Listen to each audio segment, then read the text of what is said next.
Did you know that Valentine's Day and Lunar New Year both fall in the same month? Today, we'll take a look at how Asian American influencers and trendsetters are observing these special events. I'm Ernabel Demillo, and you're watching Asian American Life. The U.S. Postal Service gives their stamp of approval. Lessons on modern love. What's all the hype around streetwear fashion? Meet the Gen Z student who's reshaping political activism. Plus, we stir up fun with James Beard award-winning author Grace Young. This and more on Asian American Life. I'm Vivian Lee. 2026 stamps issued by the United States Postal Service showcase the Year of the Horse stamp in honor of Lunar New Year, plus American icons including Bruce Lee and figures of the Revolution. But one series of forever stamps titled Love features the artwork of Illustrator James Yang. His whimsical style led to a phone call about a decade ago asking if he'd like to check off something big on his bucket list.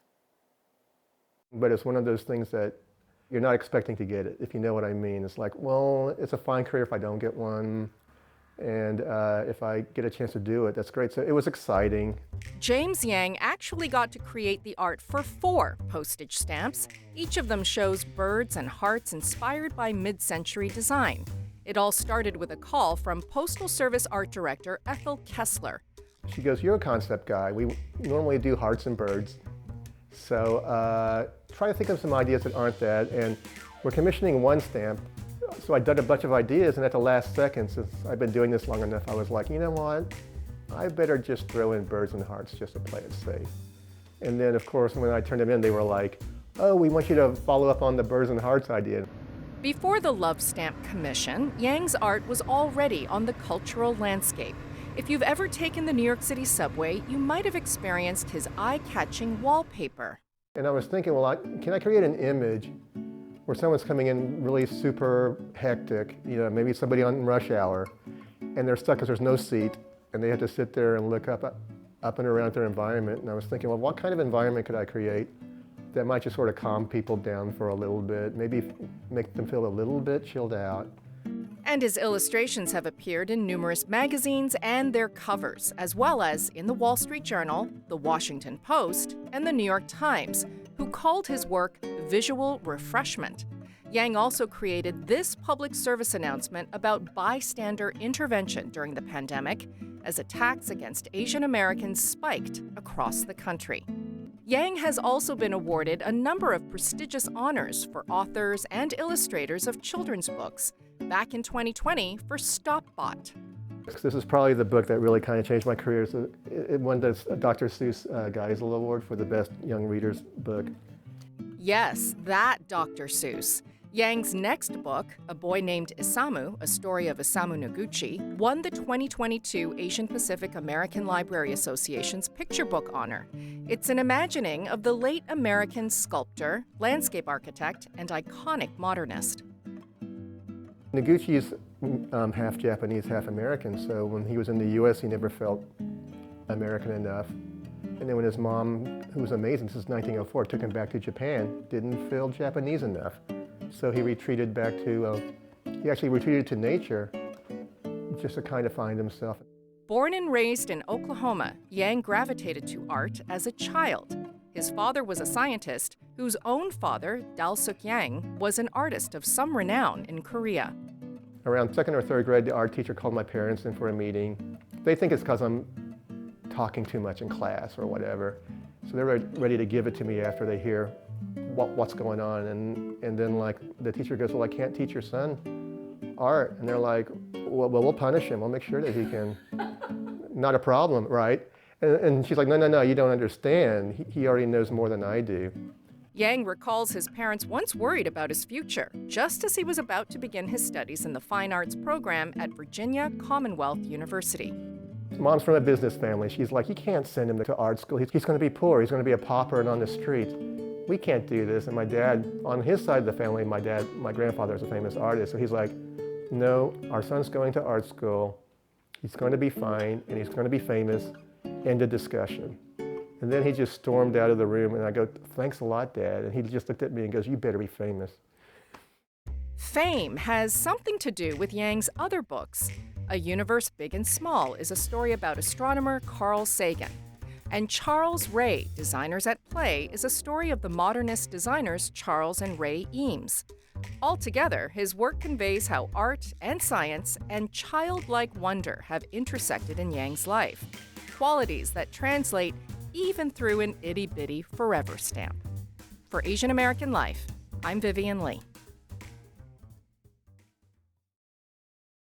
I'm Kyung Yoon. February means Valentine's season, and this month I'm spotlighting an Asian American editor at the New York Times who helps us understand love in its messy, surprising, and unforgettable forms. My mother told me that relationships are like shoes. No matter how beautiful they are or how much you love them, if they don't fit, there will be pain with every step. Miya Lee is reading one of her favorite essays from Tiny Love Stories, a collection of 175 pieces that pack a lot about love and relationships in just 100 words or less. It's part of the portfolio of modern love projects that the 29-year-old edits at the New York Times. We have our weekly column, Modern Love column. It comes out online on Fridays and in print on Sundays. Tiny Love Stories, which are true stories, 100 words or fewer, like Modern Love in Miniature. We publish 4 of those a week. The Modern Love podcast. We also had a TV show, and then we get to do special projects too, whenever we have the bandwidth and desire. Miya's modern love journey began long before she ever imagined she'd be shaping the franchise. Back in 2014, as a college freshman, Miya answered a call from longtime editor Dan Jones, who needed interns to help judge student submissions. Dan Jones gave me all these submissions, scrubbed of identifying information. I had to read them and then write like a short little paragraph report evaluation on each. And he liked it. That moment earned her an internship, which in time led to a full-time role at Modern Love. She's been reading and editing thousands of submissions ever since. So what makes a good modern love story? I think a degree of humility in the writing. Humor is always great. So many of the submissions we get are actually very brutal and very sad. It's a constant reminder of mortality, actually, because people write about love when they're losing love or losing loved ones or have lost loved ones. And then, all the characteristics of good writing. Like, I think we like dialogue, we like scenes, we like interesting descriptions. Miya's eye for stories about identity, belonging, and love across cultures started with her own life, growing up in a multicultural family in Lower Manhattan. My mom is Japanese, and then my dad is Irish and Chinese, and they're both from the West Coast, but separately made their way to New York. My grandfather was a photographer in San Francisco, Chinatown, from the 1930s to the 70s. He immigrated when he was 16 through Angel Island. My grandmother's side, my grandmother was actually a baby in The Curse of Kwangon. It was a film that my great-grandmother made with her sister-in-law. And it's the first Chinese-American film ever made. Miya's influence can be seen in a number of modern love stories that have brought Asian American perspectives and experiences to the forefront. There is a monolithic view of East Asians in particular, and there's such varied histories, stories, cultures, etc. So I think just reflecting that, but I do think the beauty of modern love, it's the same as like any type of like literary pursuit, where you're able to kind of inhabit someone else's experience for a while. Maybe you don't have the same experience, but you get closer. And after all these years at Modern Love and reading thousands of essays, Miya Lee says she still doesn't consider herself an expert in love, which just goes to show that love isn't something you master. It's something you keep learning, one story at a time. I'm Kyung Yoon for Asian American Life. Streetwear is everywhere. What was once underground is now a global $350 billion industry. But streetwear didn't start out on runways. It started in neighborhoods, shaped by music, art, sports, and survival. And Asian Americans have been part of that industry from the very beginning. Streetwear is essentially clothing for people that aren't of the mainstream. Hip-hop, rap, trap music, punk rock, rock and roll, subculture. Tony Bo Chan grew up in New York City's Chinatown in the 1980s, when those streets were marked by gang lines and constant tension. I met him at his restaurant Shinzen in Chinatown. I wasn't allowed on Mott Street or East Broadway or down certain parts of Chinatown. During the day, maybe okay, but nighttime, definitely not. Chan says he wasn't part of gang life, but the environment shaped him. Chinatown sits south of Soho and the East Village, where skateboarding, graffiti, hip-hop, and fashion were colliding in real time. I was really into that stuff, probably more than most kids. I bet you're wearing it. Chan is now working on a documentary called The Drop, about the history of streetwear, interviewing more than 50 pioneers around the world. No one's ever told the definitive history of streetwear, but everyone owns a piece of streetwear. Let's talk about how that came to be. Chan had his own streetwear brand and store called Swish in the East Village for a decade. Since then, streetwear continued to cross cultures and spread globally. In the US, Asian Americans weren't just consumers of streetwear, they were creators, connectors, and innovators, like Jeff Staples. When the Nike Pigeon dunks he designed dropped, it caused a frenzy. There's a footwear frenzy going on in the city right now, a special sneaker made just for New York. The cops had to come in and break it up. But it's considered like the #1 Nike dunk model. That frenzy is not accidental. It was built on a concept that streetwear perfected called the drop, releasing limited items at a specific time to create demand. Supreme was the master at it, okay? Every Thursday at 11, they're dropping the new stuff for that week. And then the next week there'll be a new stuff. And then after that. And they make items that you want, but not everyone can get. The drop transformed clothing and shoes into currency, fueling resale markets and hype culture. Eventually, it caught the attention of luxury fashion. As soon as streetwear started to outsell other brands of clothing, other genres of clothing, and the price was getting up there, maybe the fashion houses were like, we got to get a piece of this. It's a growing market, and we don't want to get left back. In 2018, streetwear was elevated to new heights when Virgil Abloh, a streetwear designer, was named creative director for Louis Vuitton. He'd walk down the runways with a t-shirt and jeans and some sneakers. He was like a visionary.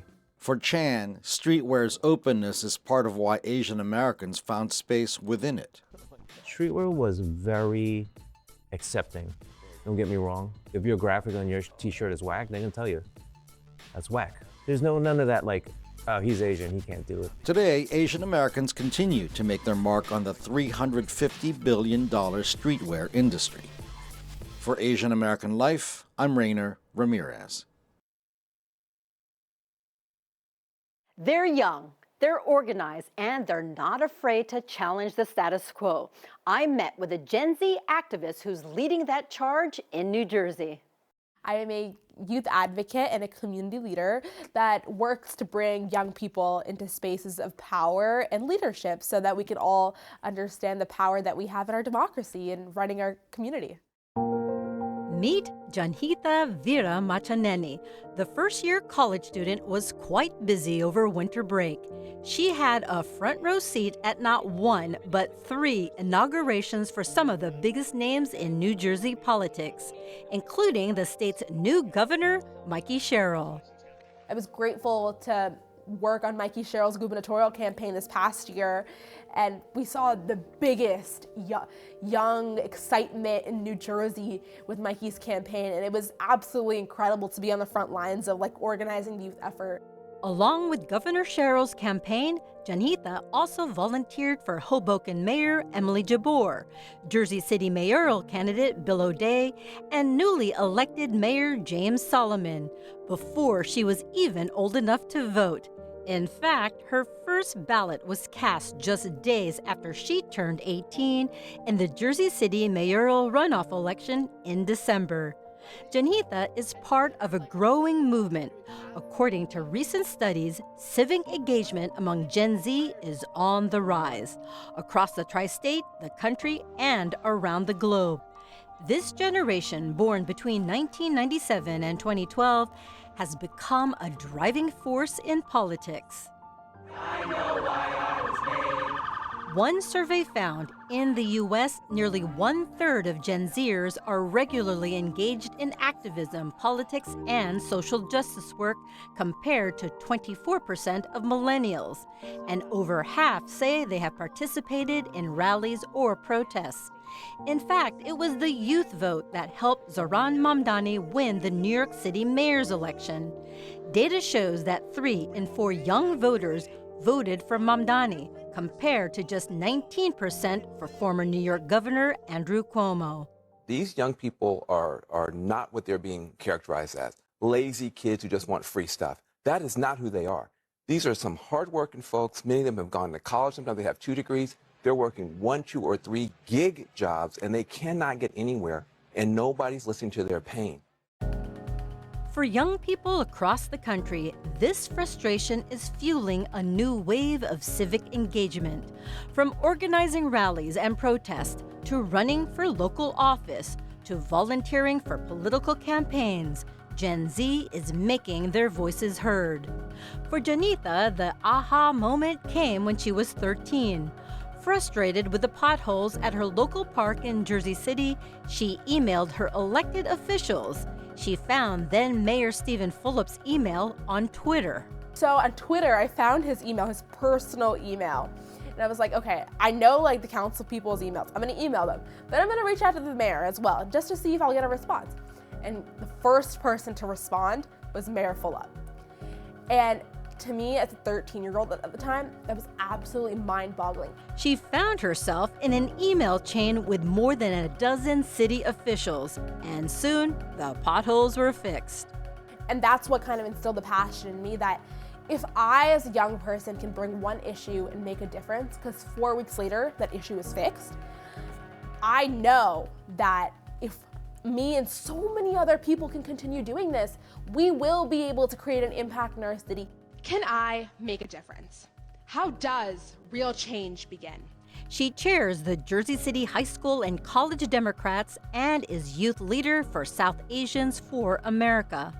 I met her when she was canvassing for James Solomon in his runoff campaign. Team Solomon, 3 more days! Soon after winning the Jersey City's mayor's race, Solomon appointed Janhitha to his transition team for education and youth policy. Mind you, she has done all this while still being a full-time college pre-law student at Barnard. There is a saying that youth is wasted on the young. In Janhitha's case, she isn't wasting any moment.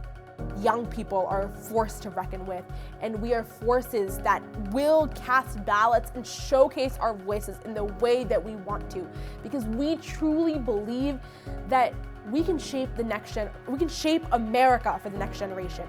For Asian American Life, I'm Ernabel Demillo.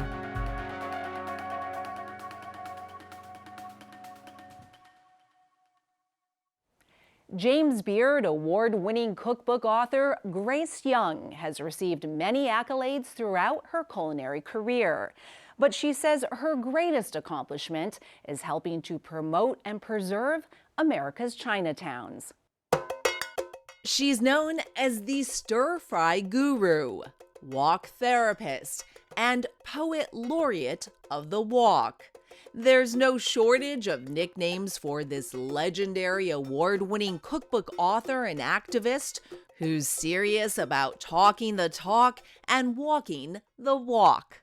In America, we think of the wok as the stir-fry pan, but in China, people use, or I use it for not only stir-frying, but for pan-frying, deep-fat frying, smoking, boiling, steaming, poaching. Extolling the importance of wok cookery in Chinese culture and history has been the primary focus of Young's celebrated career. And when a stir fry has been properly made, which means that You're using super fresh ingredients. The wok is hot. You stir fry very, very quickly. It creates a dish where the flavors are really concentrated and there's a seared, smoky aroma. So if a dish is properly stir-fried, the Cantonese say it possesses wok hei, which I translate as the breath of a wok.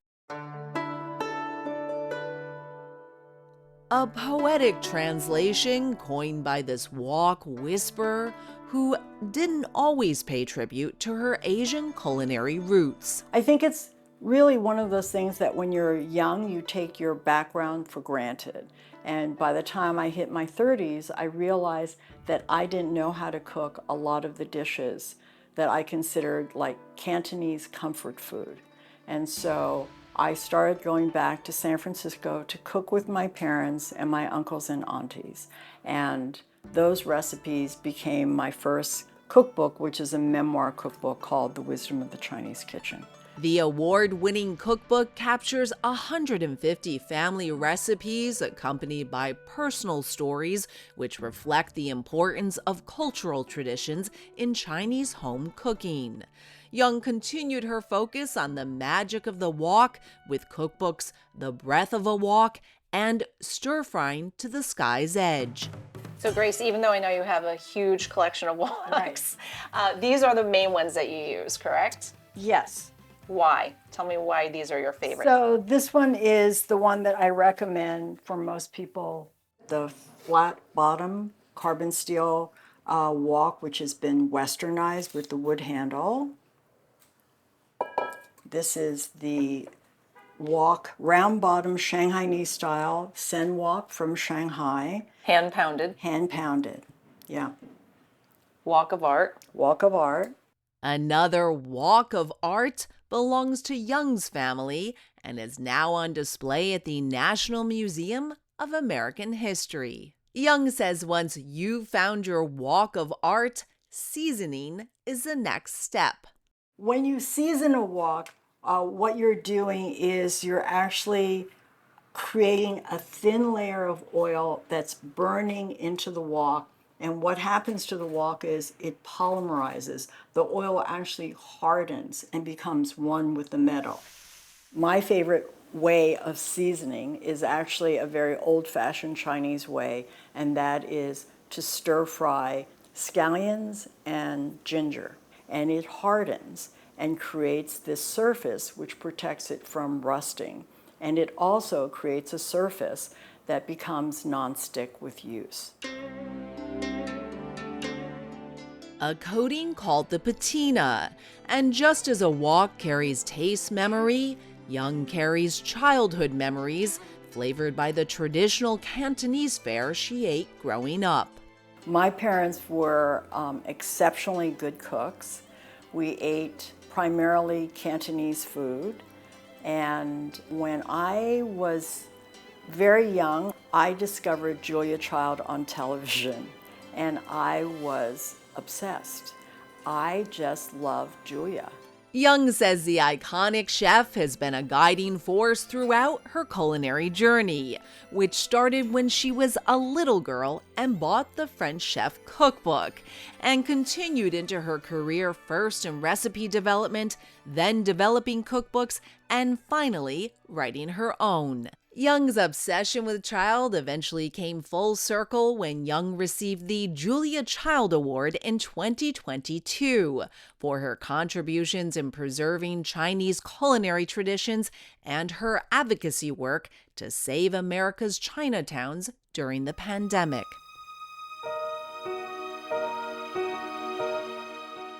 I found out that Chinatowns all across the country were empty. And I realized it was because of xenophobia and misinformation that people thought that if they came to Chinatown, they could catch COVID. Young reacted by using her status and following to send the message that Chinatown was safe, and then produced a video series which focused on the suffering small businesses.